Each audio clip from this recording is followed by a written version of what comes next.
I never thought my own daughter would be the one to lock me away like a dog and leave me to rot. But there I was, 71 years old, standing in the middle of that musty cottage with nothing but the clothes on my back and the sound of her car peeling down that gravel driveway still ringing in my ears. The deadbolt had clicked from the outside. The windows, every single one, had been nailed shut weeks before, and I hadn't even noticed. She'd planned this. My Claire. My only child. If you're watching this from anywhere in the world, drop a comment and let me know where you are. And please, check the description box below for more stories like this one, because what I'm about to tell you, you won't believe until you hear it all the way through. I stood there in the dim light of that front room, my hands shaking, my chest tight, and I thought about all the years I'd given her. All the sacrifice. All the love. And this was how it ended. Me alone, trapped with no food, no water, no phone. Just four walls and the slow crush of betrayal pressing down on my lungs. She'd shouted it through the door, her voice high and sharp like broken glass. "You'll die in there, Mom. And no one will even know." Then she laughed. Not a nervous laugh. A cold one. The kind that comes from someone who's already made peace with what they've done. I sank down onto the old couch, the springs groaning beneath me, and I tried to make sense of it. How does a mother end up here? How does the baby you rocked to sleep, the girl you taught to tie her shoes and read and dream, become the person who leaves you to die? It started small, I think. Or maybe I just didn't want to see it. Claire had always been difficult. Strong-willed, my mother used to say, back when she was still alive. But it was more than that. Claire had a streak in her, something sharp and unyielding, something that didn't bend even when it should. Her father died when she was 12, heart attack, sudden, no warning, and after that it was just the two of us. I worked 2 jobs to keep us afloat. I gave up dating, gave up friends, gave up everything so she could have dance lessons and college and a life better than mine. She never said thank you. Not once. But I told myself that was okay. I told myself she'd understand someday, when she was older, when she had kids of her own. Except she never did have kids. She married young, a man named Rob, short, balding, with a laugh that grated on my nerves, but they never had children. She said she didn't want them. Said she'd seen enough of what motherhood did to a woman. I tried not to take that personally. Over the years, Claire and I grew distant. She'd call on holidays, send a card on my birthday, but that was it. She moved 3 hours away, built a life I wasn't part of. I told myself that was normal. That's what kids do. They grow up, they leave, they forget. But then, 6 months ago, she called me out of the blue. She said she wanted to reconnect. She said she'd been thinking about me, about us, about all the time we'd lost. She said she wanted to make things right. I cried when I hung up the phone. I thought maybe, finally, my daughter was coming back to me. She invited me to stay at the cottage. It was a little place her husband had inherited from his uncle, tucked back in the woods about an hour outside of Eugene, Oregon. She said it needed some work, some cleaning, and she thought it would be nice if we could spend some time together while we fixed it up. Just the two of us. Like old times. I didn't hesitate. I packed a bag, drove out there the next weekend, and from the moment I arrived, Claire was different. Warmer. She smiled more. She asked about my life, my health, my memories. We cooked together, talked late into the night, laughed at old stories I hadn't thought about in years. I thought I had my daughter back. But then, little things started to feel off. She'd leave for hours without saying where she was going. She'd take phone calls in the other room, her voice low and tense. One night, I woke up and heard her in the attic above my bedroom, moving things around, dragging something heavy across the floor. When I asked her about it the next morning, she said she'd been looking for old boxes. She said it was nothing. I believed her. Or I wanted to. The cottage itself had an eerie quality to it, something I couldn't quite put my finger on. The walls were thin, the floorboards creaked at odd hours, and there was a dampness in the air that never seemed to go away no matter how much we aired the place out. At night, lying in bed, I'd hear sounds, scratching in the walls, footsteps overhead, the wind rattling the nailed-shut windows like it was trying to get in. Or maybe trying to warn me to get out. I should have listened to that feeling in my gut. You know the one I'm talking about. That little voice that whispers something's wrong when everything on the surface looks fine. But I was so desperate to have my daughter back, so hungry for her love and attention after all those years of distance, that I ignored every red flag. I told myself I was being paranoid, that I was an old woman seeing ghosts where there were none. Then, 3 days ago, she told me she was going on a cruise. She and Rob had booked it months ago, she said, and she'd forgotten to mention it. She'd be gone for 2 weeks. She asked if I'd mind staying at the cottage while they were away, just to keep an eye on things. She said it would mean a lot to her. I said yes. Of course I said yes. The morning she left, she made me coffee. We sat on the porch together, watching the sun come up through the trees, and she told me she loved me. She said it so softly, so sincerely, that I felt a lump rise in my throat. I told her I loved her too. I told her I was proud of her. She smiled. And then she went inside. I didn't realize what was happening until I heard the deadbolt slide into place. If you've ever been betrayed by someone you trusted completely, you know exactly how I felt in that moment. It's not just the shock. It's the way your brain scrambles to make sense of something that doesn't make sense. It's the way you keep thinking, this isn't real. This is a mistake. She'll come back. But she didn't come back. I ran to the door, pounded on it, screamed her name. I heard her footsteps on the other side, slow and deliberate, and then her voice, calm and cold. You'll die in there, Mom. And no one will even know. I begged. I pleaded.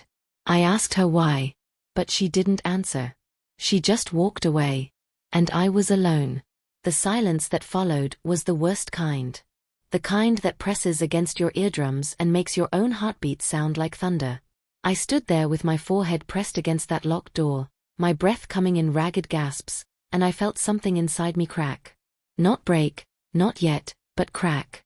Like ice on a frozen pond when you step too close to the edge. I thought about my life, about all the choices that had led me to this moment. I thought about Claire's father, Tom, and how different things might have been if he'd lived. He'd been a good man, steady and kind, the type who remembered anniversaries and always made sure the car had gas before I drove anywhere. When he died, it felt like the ground had opened up beneath me and I'd been falling ever since. Maybe Claire had been falling too. Maybe we'd both been falling, and I'd just been too busy trying to survive to notice. The first few hours were the worst. I went from room to room, trying every window, every door, looking for a way out. But she'd been thorough. The windows were nailed shut from the outside, the back door was bolted, and the front door was locked with a deadbolt that required a key I didn't have. My phone was gone. She must have taken it while I was asleep the night before. There was no landline. No computer. Nothing. I was trapped. The cottage wasn't big. 2 bedrooms, a small kitchen, a living room, and a bathroom. The pantry was empty. The fridge had been cleaned out.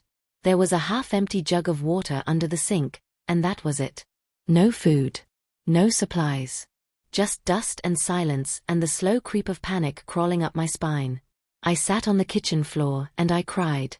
Not because I was scared, though I was, but because I couldn't understand it.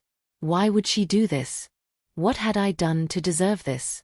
I replayed every conversation we'd had over the last 6 months, every smile, every laugh, every moment I thought we were healing. And I couldn't find an answer. The crying eventually stopped, replaced by a hollow numbness. I pulled myself up off that floor, my knees protesting, and I forced myself to think. To really think. If I was going to survive this, I couldn't afford to fall apart. I had to be smart. I had to be strategic. I started taking inventory. The half jug of water would last maybe a day if I was careful. There was nothing in the pantry, but I checked the cabinets anyway, finding only empty shelves and mouse droppings. The bathroom had soap, toilet paper, and a bottle of expired aspirin. Nothing useful. Nothing that would keep me alive. But then I remembered the attic. She'd been up there that night, moving things around, and when I'd asked her about it, she'd looked nervous. She'd brushed it off too quickly, changed the subject too fast. Whatever was up there, she didn't want me to see it. I found the attic door in the hallway ceiling, a pull-down ladder that creaked as I unfolded it.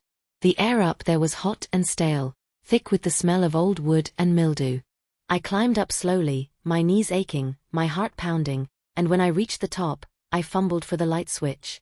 The single bulb flickered to life, casting long shadows across the cramped space. And that's when I saw it. Boxes. Dozens of them, stacked against the far wall. And in the center of the room, a large plastic bin with the lid slightly ajar. I walked over, my hands trembling, and I lifted the lid. Inside were papers, files, documents, and photographs. I pulled out the first stack and started reading, and with every page my blood ran colder. These were legal documents, loan papers, mortgage records, and every single one of them had my name on it, my signature. But I'd never seen them before in my life.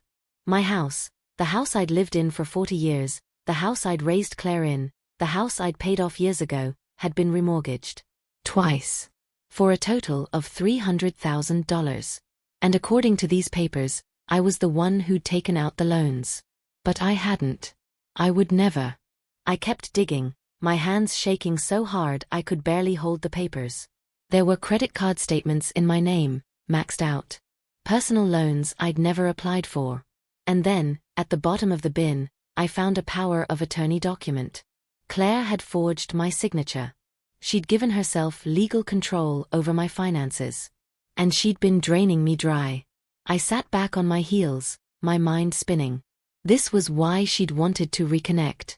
This was why she'd invited me out here, kept me isolated, kept me close. She'd been setting this up for months. And now, with me locked in this cottage, she had 2 weeks to finish whatever she was planning. 2 weeks to sell my house, close my accounts, disappear with everything I had. And when she came back, if she came back, I'd be dead. The realization hit me like a physical blow. My own daughter. My own flesh and blood. She hadn't just stolen from me, she'd planned my death. She'd calculated it, prepared for it, made peace with it. And then she'd looked me in the eye and told me she loved me. That's when I found the photographs. They were at the bottom of the bin, tucked inside a manila envelope. I opened it, and my breath caught in my throat. They were pictures of Claire. And Rob. And another man I didn't recognize. Tall, wearing a suit, holding a briefcase. They were standing in front of a house.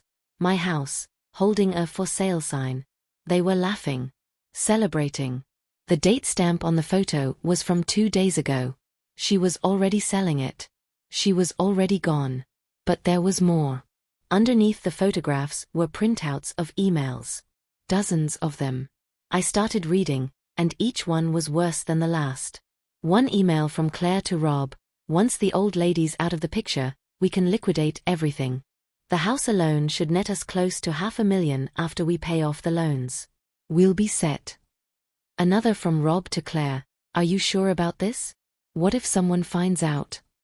Her response: no one will find out. She has no friends, no family except me. When she dies, I'll be the grieving daughter. No one will question it. There were more. Plans to forge a death certificate. Plans to claim I died of natural causes. Plans to cremate my body before anyone could ask questions. They'd thought of everything. Except one thing. I wasn't dead yet. I don't know how long I sat there, staring at those emails, before the idea came to me. If you've ever felt that moment when despair turns into fury, when helplessness transforms into determination, you know what I'm talking about. It's like a switch flips inside you, and suddenly, you're not the victim anymore. You're the fighter. She thought I was helpless. She thought I was going to die in here, quiet and alone, and no one would ever know what she'd done. But she'd made one mistake. She'd left her secrets in the attic. And now, I had proof. I took one of the photographs, the one with all 3 of them in front of my house, and I climbed back down the ladder. I searched the cottage until I found an old Polaroid camera in the back of a closet, the kind that prints pictures instantly. I didn't know if it still worked, but I loaded it with the film I found in the same box and I took a picture of the photograph. It came out blurry, but clear enough. You could see Claire's face. You could see my house. You could see the for sale sign. Then I found a pen and a scrap of paper, and I wrote a note. I know what you did. And soon, everyone else will too.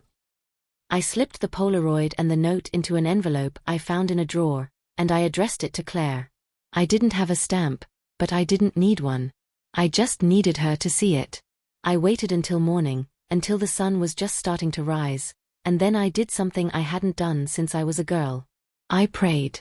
I prayed that someone, anyone, would find this. That somehow this would reach her. That she would see it and know that I wasn't going to go quietly. And then, with the last of my strength, I pried open a loose board in the living room floor and hid the rest of the documents inside. If I didn't make it out of here, at least the truth would. I placed the Polaroid on the front porch, right by the door, weighted down with a rock. And then I sat down to wait.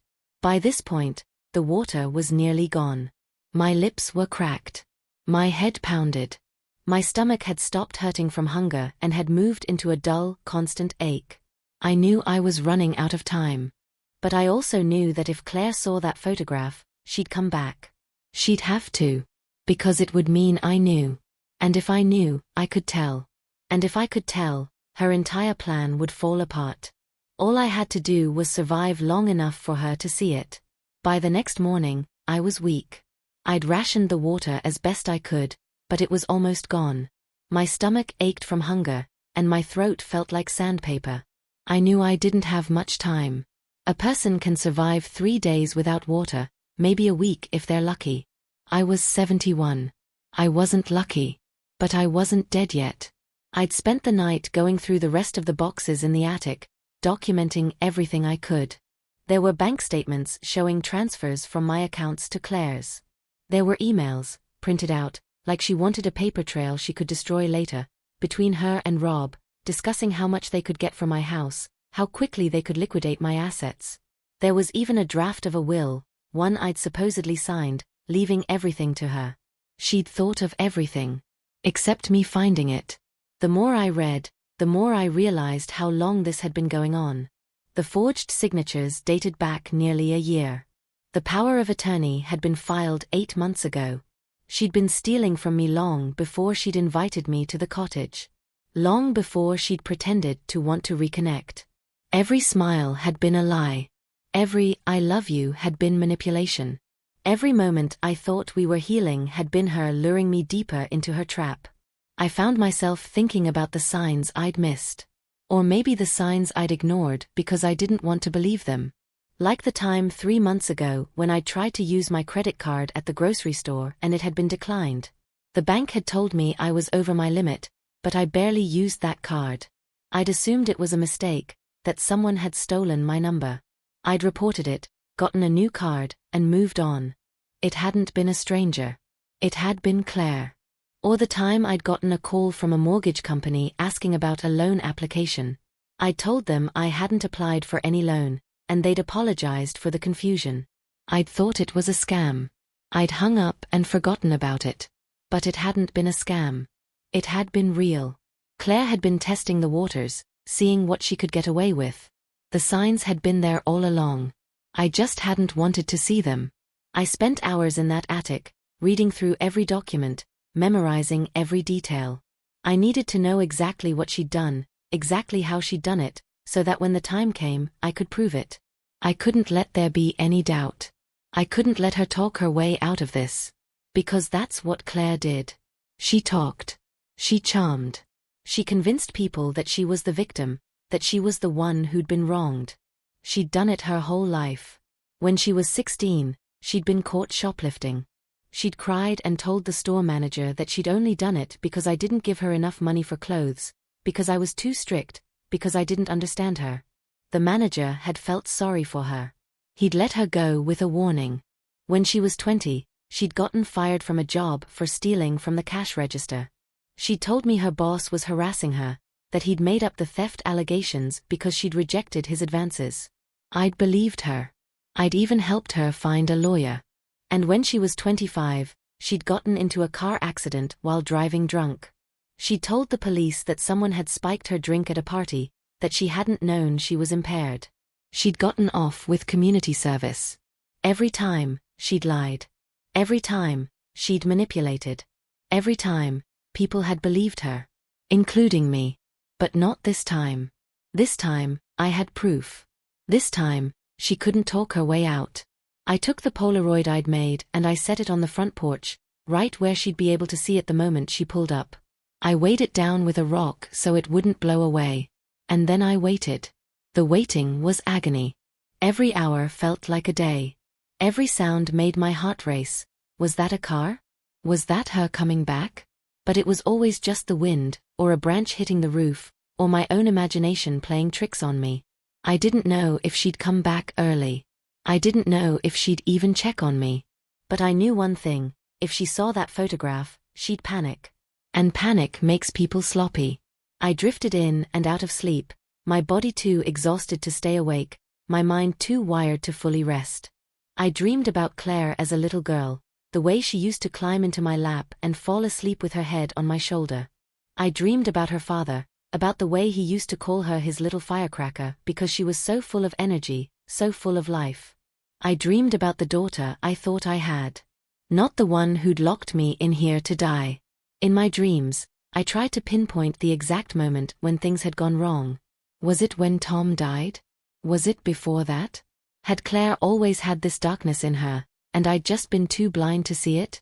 I thought about her teenage years, about the fights we'd had. She'd accused me of being controlling, of not trusting her, of ruining her life. At the time, I'd thought it was normal teenage rebellion. Every parent goes through it, right? But maybe it had been more than that. Maybe even then, she'd resented me. Maybe even then, she'd been planning her escape. And then, late in the afternoon of the second day, I heard it. A car. Coming up the driveway. Fast. I dragged myself to the window and peered through the gap between the boards. It was Claire's car, the same silver SUV she'd left in 2 days ago. She skidded to a stop in front of the cottage, the tires spitting gravel, and she jumped out, her face pale, her eyes wild. She saw the Polaroid immediately. I watched as she snatched it up, her hands shaking, and I saw the exact moment the realization hit her. Her mouth fell open. Her knees buckled. She looked up at the cottage, at the windows, and I swear she looked right at me. For a second, our eyes met through that narrow gap in the boards, and I saw something I'd never seen in my daughter before. Fear. Pure, undiluted fear. She ran to the front door and fumbled with the keys, her breath coming in sharp, panicked gasps. The deadbolt clicked. The door flew open. And there I was, sitting on the couch, barely able to stand but alive. She froze. "Mom," she whispered. Her voice was strangled, thin. "How did you?" "I know everything," I said. My voice was hoarse, cracked, but steady. "I found it all.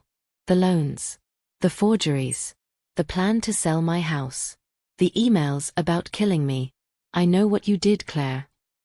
She stared at me, her face cycling through shock, fear, and then something else. Something cold. Something calculating. "You can't prove anything," she said. I smiled. It hurt, but I smiled. "I already did. I documented everything. I took pictures. I hid copies. And if anything happens to me, it all goes to the police. It all goes public." Her face went white. "You're bluffing." "Am I?" For a long moment, we just looked at each other. Mother and daughter. Stranger and stranger. She took a step toward me, and I saw her hands clench into fists. For a second, I thought she might actually try to finish what she'd started. I thought she might try to kill me right there, with her bare hands. But then, something in her broke. She collapsed onto the floor, her hands over her face, and she sobbed. Not the fake, manipulative kind of crying I'd seen from her before. This was real. Raw. Desperate. "I didn't mean for it to go this far," she choked out.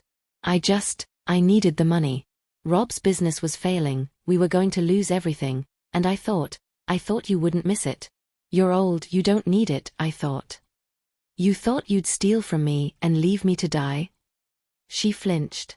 "I wasn't going to let you die. I was going to come back. I swear, I was going to come back." "When?" I asked. "After I was too weak to fight? After I'd forgiven you because I had no choice? Or were you really going to come back, Claire? Or were you going to wait until you were sure I was dead, and then come back with your fake tears and your fake grief and collect what was left?" She didn't answer. She just kept crying, her whole body shaking. And in that moment, I felt nothing. Not anger. Not sadness. Not even pity. Just emptiness. I pulled myself to my feet, every muscle screaming, and I walked to the door. I looked back at her one last time, at this woman I didn't recognize, and I felt something inside me break. "You're my daughter," I said. "And I loved you more than anything in this world. But I won't let you destroy me." I walked out of that cottage and I didn't look back. If you've ever had to choose between your own survival and the person you love most, you know how much that moment costs. You know how it carves a piece out of you that never grows back. If this story is hitting you, do me a favor, subscribe, share it, leave a comment. And check the description box for more stories like this. Because sometimes, the hardest stories are the ones we need to hear. I made it to the main road on sheer willpower. My legs were shaking, my vision was blurred, but I kept moving. I flagged down a passing truck, a man in his 50s with kind eyes who took one look at me and immediately pulled over. He gave me water, called 911, and stayed with me until the ambulance arrived. I spent 2 days in the hospital, hooked up to IVs, being treated for dehydration and malnutrition. The doctors said I was lucky. Another day or two, and I might not have made it. But I didn't feel lucky. I felt hollow. From my hospital bed, I called the police. I told them everything. And when they went to the cottage to investigate, they found all the evidence exactly where I'd left it. They arrested Claire 2 days later. The evidence was overwhelming. Once the police started digging, they found everything: the forged signatures, the fraudulent loans, the emails between her and Rob. They found the draft will, the power of attorney, the plan to sell my house and disappear. They even found text messages between Claire and Rob from the morning she left me in the cottage. Messages where she joked about how long it would take for me to die. How no one would ever know. She tried to claim it was a misunderstanding. She tried to say I was old, confused, that I'd given her permission. But the evidence didn't lie. She was charged with fraud, forgery, elder abuse, false imprisonment, and attempted murder. Rob was charged as an accomplice. The man in the photograph, the one I didn't recognize, turned out to be a real estate agent. He'd been in on it too, planning to sell my house quickly and split the commission. He was charged with conspiracy to commit fraud. The trial took 6 months. I sat in that courtroom every single day, watching my daughter try to talk her way out of what she'd done. Watching her cry and apologize and beg for mercy. And every time she looked at me, I looked right back. I didn't cry. I didn't flinch. I just looked at her and I let her see what she'd done. Her defense attorney tried everything. He painted me as a confused old woman who'd misunderstood innocent financial arrangements. He suggested I was bitter about being left alone at the cottage and had fabricated the whole story out of spite. He even tried to argue that the locked doors and nailed windows were for my own protection, to keep me from wandering off and getting lost in the woods. But the prosecutor demolished every argument. She presented the forged documents, the emails, the text messages. She presented testimony from the bank showing that I'd never authorized any of the transactions. She presented medical records showing the effects of dehydration and starvation when I was found. And she presented the Polaroid. That blurry photograph that proved I'd known, that proved I'd fought back, that proved I'd survived. The jury deliberated for less than 3 hours. Guilty on all counts. In the end, Claire was sentenced to 8 years in prison. Rob got 5. The real estate agent got 2 years probation and lost his license. My house was saved. The loans were voided. The banks refunded every penny she'd stolen, though it took months of paperwork and legal battles. But I didn't get my daughter back. That was gone. That was lost the moment she locked that door. The months after the trial were the hardest. Not because of the legal aftermath. That was straightforward, just paperwork and meetings with lawyers. It was hard because I had to confront what it all meant. I had to accept that the daughter I'd loved, the daughter I'd sacrificed everything for, had never really existed. Or if she had, she'd died somewhere along the way, and I'd been too desperate to notice. I went to therapy. A nice woman named Janet who had an office downtown with soft lighting and comfortable chairs. She helped me understand that Claire's actions weren't my fault, that I couldn't have predicted or prevented what she'd become. She helped me see that sometimes, people make choices that have nothing to do with how they were raised or how much they were loved. But even Janet couldn't answer the question that haunted me most. Why? Why had Claire done it? Was it really just about the money? Or was there something deeper, some resentment or hatred that had been festering for years? I thought back to all those times she'd accused me of being a bad mother, of being controlling, of ruining her life. At the time, I'd dismissed it as teenage drama, as an adult child looking for someone to blame for her own problems. But maybe there had been truth in it. Maybe I had failed her somehow, and I'd just been too defensive to see it. Or maybe she was just broken.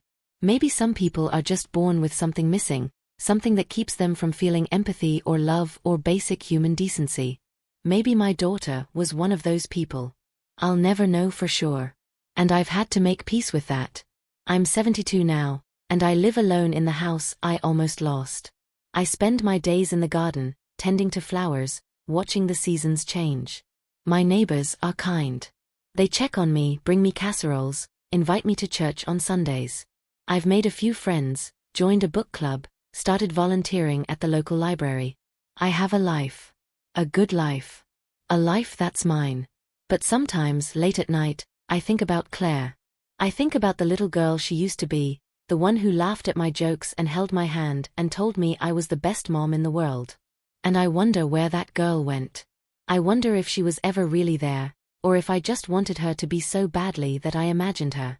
People ask me if I regret turning her in.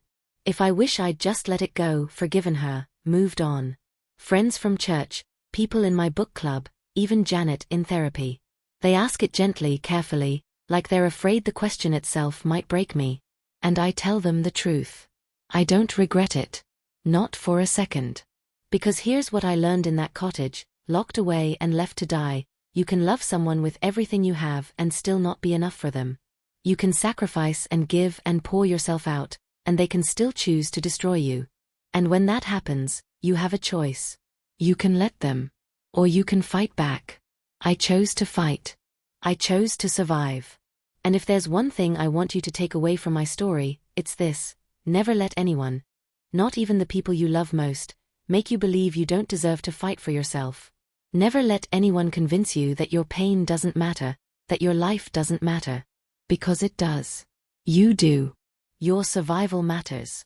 Your dignity matters. Your right to live without fear, without betrayal, without being used and discarded, that matters. I get letters from Claire sometimes. She writes to me from prison, asking for forgiveness, asking for another chance. She says she's changed. She says she understands now what she did, how wrong it was.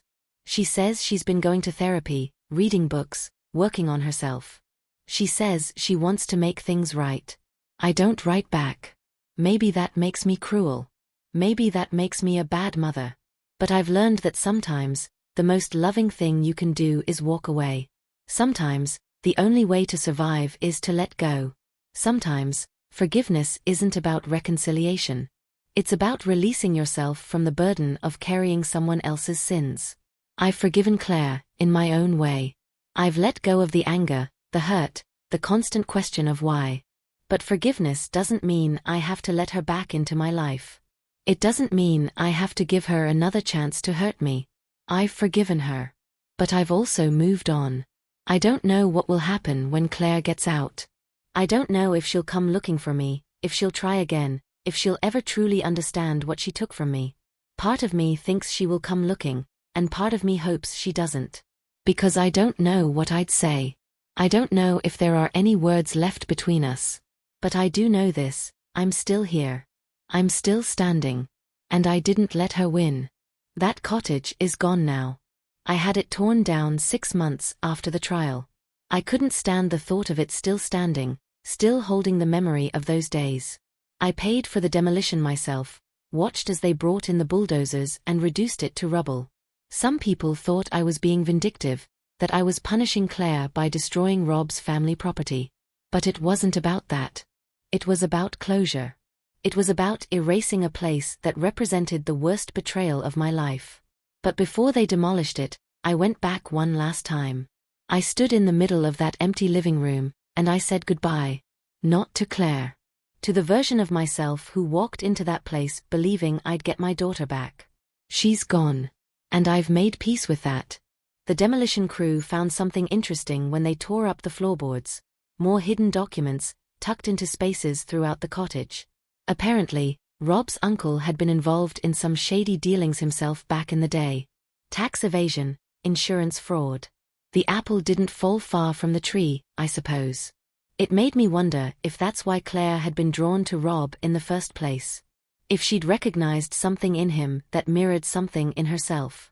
Two broken people finding each other and making each other worse. I donated the land where the cottage stood to a local conservation trust. Let it go back to nature. Let the trees reclaim it. Let something good grow where something terrible happened. In the year since the trial ended, I've had time to reflect on everything. To really sit with it and understand what it means. And I've realized something important. This story isn't just about betrayal. It's about survival. It's about finding strength you didn't know you had when you need it most. I was 71 years old, locked in a cottage, left to die. I had every reason to give up. To lie down and let it happen. To accept that this was how my story would end. But I didn't. I fought. I searched. I found the evidence. I made a plan. And I survived. And if an old woman like me can do that, then anyone can. That's what I want people to understand. It's never too late to fight back. It's never too late to choose yourself. It's never too late to say no, this is not how my story ends. I think about the other people out there who might be in similar situations. Maybe not as extreme as mine, but still trapped in some way. Trapped in abusive relationships. Trapped by manipulative family members. Trapped by people who claim to love them while slowly destroying them. If you're one of those people, if you're watching this and you see yourself in my story, I want you to know something: you deserve better. You deserve to be treated with respect and dignity. You deserve to be safe. And you have the right to protect yourself, even if it means protecting yourself from the people you love. That's a hard lesson to learn. It goes against everything we're taught about family and loyalty and forgiveness. We're told that blood is thicker than water, that family comes first, that we should always give people second chances. But sometimes, giving someone a second chance means giving them a second chance to hurt you. I gave Claire countless chances over the years. I excused her behavior, rationalized her choices, convinced myself that things would get better. And where did it get me? Locked in a cottage, left to die. No more. I've built new boundaries now. Strong ones. And I'm not ashamed of them. I'm not cruel for having them. I'm not bitter or unforgiving. I'm just protective of the peace I've worked so hard to find. My life now is simple, but it's mine. I wake up when I want to. I spend my mornings in the garden, my afternoons reading or volunteering, my evenings watching old movies or talking on the phone with friends.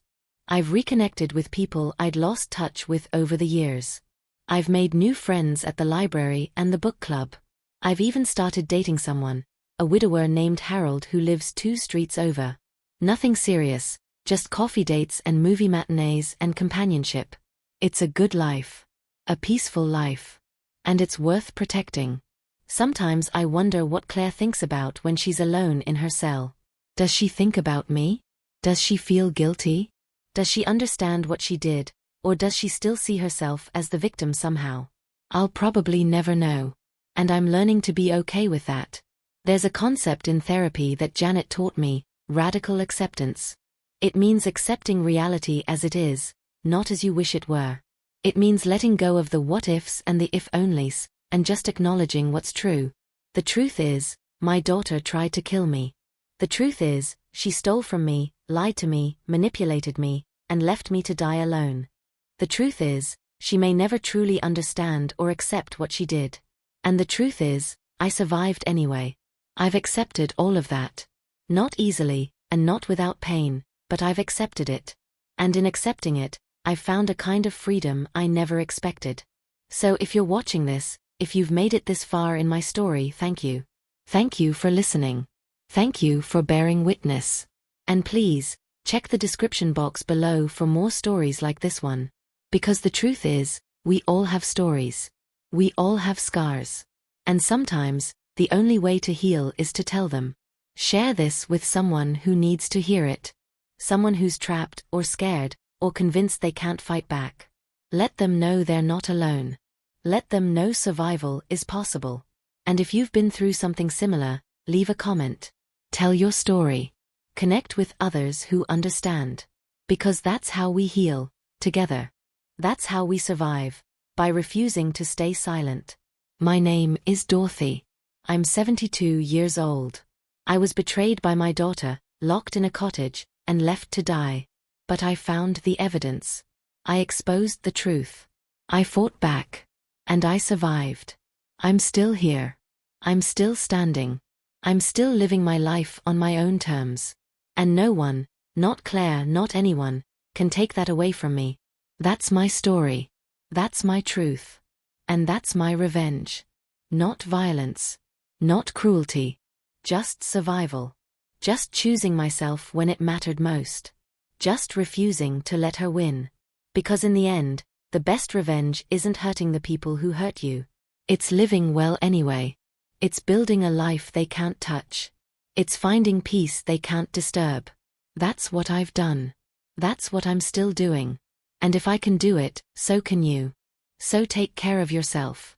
Protect yourself. Choose yourself. And never, ever let anyone convince you that you don't deserve to survive. You do. We all do. And if my story helps even one person find the strength to fight back, to protect themselves, to choose survival over silence, then everything I went through was worth it. Thank you for watching. Thank you for listening. And remember, check that description box for more stories like this. Stories of survival, of strength, of people who refuse to give up when giving up would have been easier. Because those are the stories that matter. Those are the stories that save lives. And maybe, just maybe, this story will save yours. Stay strong. Stay safe. And never forget, you deserve better. Always.